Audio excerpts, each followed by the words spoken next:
If you see as it go, right, okay, very quick video. I've done a couple of videos recently, albeit I haven't shown any recent finds, so just going to go through some stuff that I picked up in December and January.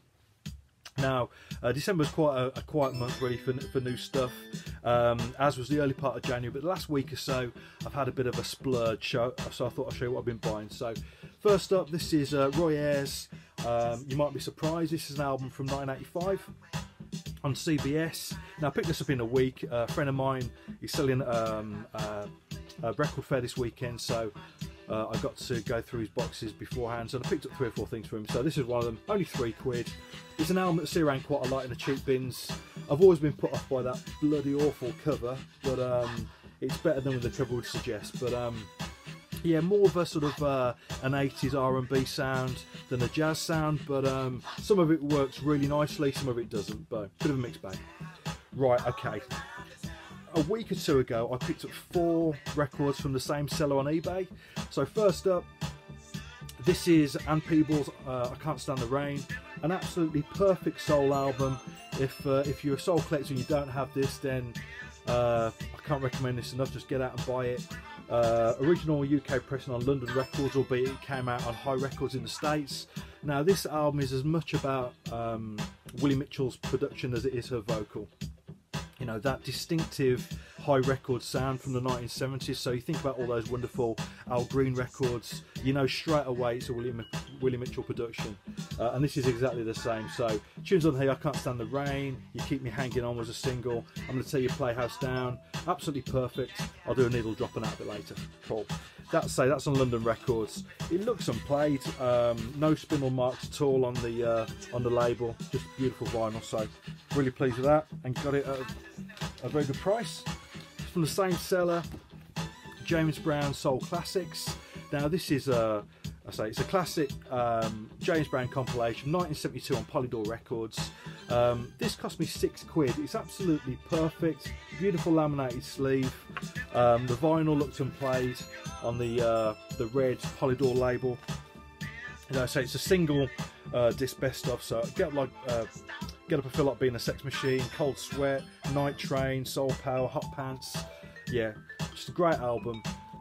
To get a reissue of this at the moment, it costs you 15 to 20 quid. So to get this for £6 on eBay, I was absolutely chuffed. So yeah, great stuff.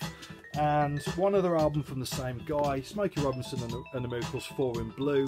This came out in 1969 on, this is Tamla Motown, UK Tamla Motown.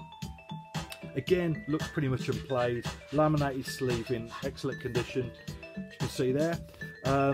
It's interesting actually, because 1969, you think about the other stuff that was coming out on Motown, the likes of Stevie Wonder. Obviously his career was moving forward and he's developing his own sound, same with Marvin Gaye. You think about those Norman Whitfield productions, you know, Edwin Starr, The Temptations, that psychedelic soul sound. Comparatively, this is a very traditional sounding soul record. Just that classic Motown sound.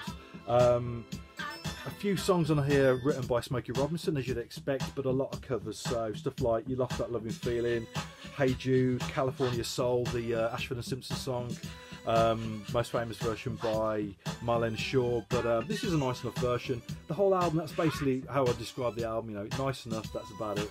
It's an enjoyable listen, but certainly not groundbreaking in any way. But nice to pick up for a steal on eBay, you know. So one other record that I picked up from the same seller is a 12-inch. Not in such good shape, this one. This is Reggae 12, Carl Malcolm and Rankin Trevor, Repatriation, on the Grove Music label. I'll do a needle drop on this because the horn sound on this record is absolutely fantastic. So I've been playing this 12 a lot actually, so very nice. Right, okay. Very quickly, a bit of VCLT that I got. This is probably a couple of months ago now, from John Bellamy. Now John had messaged me on YouTube, just basically saying, did I like house music, which I do. Some of it's a bit hit and miss, but I do listen to it. And he sent me this comp.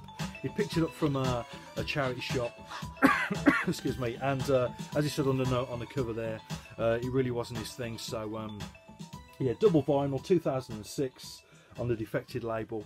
Now the one thing I say about this is that this record turned up at an absolutely perfect time. I was having a really bad week. My car had been written off, so I parked it in a car park.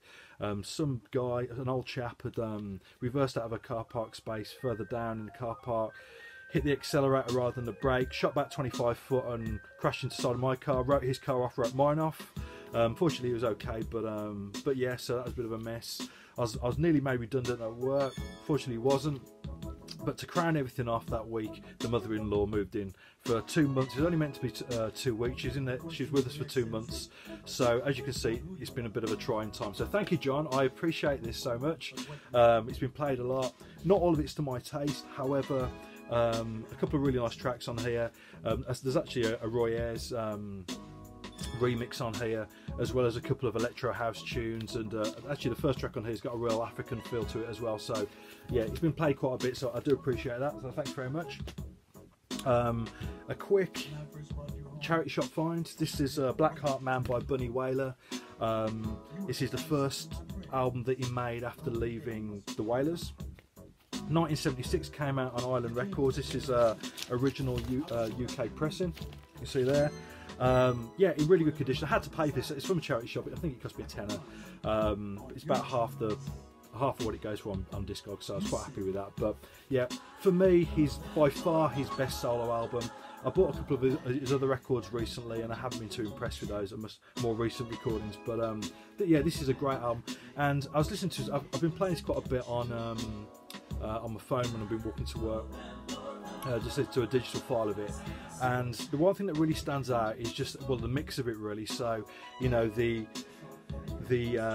keyboards, that sort of wah-wah guitar sound and the bass all sort of blend into one, so you don't actually know what instrument you're listening to at any one particular time. It's so well done, so well mixed, and that's what really stands out for this record. Great songs as well, but yeah, really nice stuff. And just finally, just a couple of new releases. This came out at the end of last year. This is on the Analog Africa label. I'll do a needle drop on this as well in a minute. This is Orchestra Abbas. I believe it's a Ghanaian group. I think it's recorded in the 70s. Yeah, really nice stuff. It's basically Afro funk, drawn out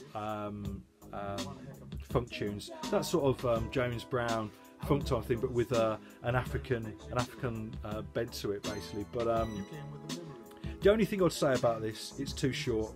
So basically, one album, it's about 20 minutes of music, and costs the same as the double albums that the same label has been putting out, with, you know, an hour and a half's worth of music on. So that's the only thing I'd say about that, is that it's not long enough, but the actual music itself is lovely.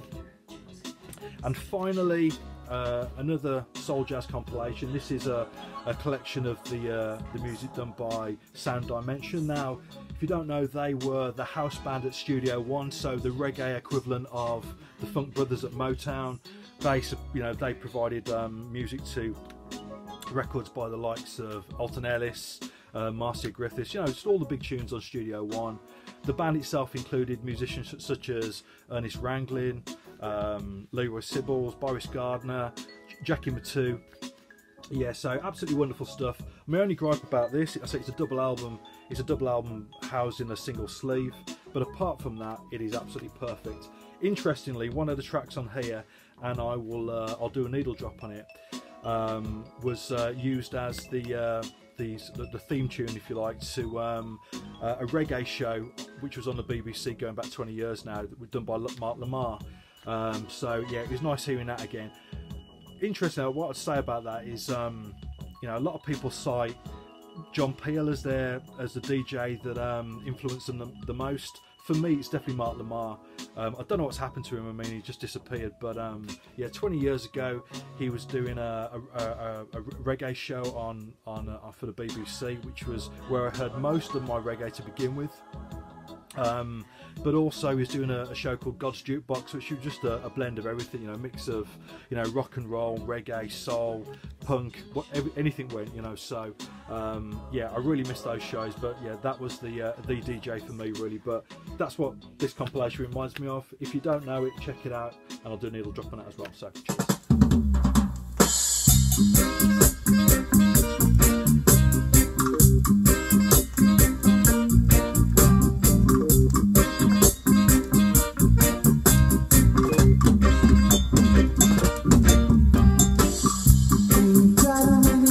Well, yeah, and red. Babylon don't like this man, although the man has done no wrong. Babylon won't make him strive. He finds it hard to stay alive, cause he's a Rasta man, a true-born African. Yes, he's a Rasta man and he's awaiting repatriation. Repatriation.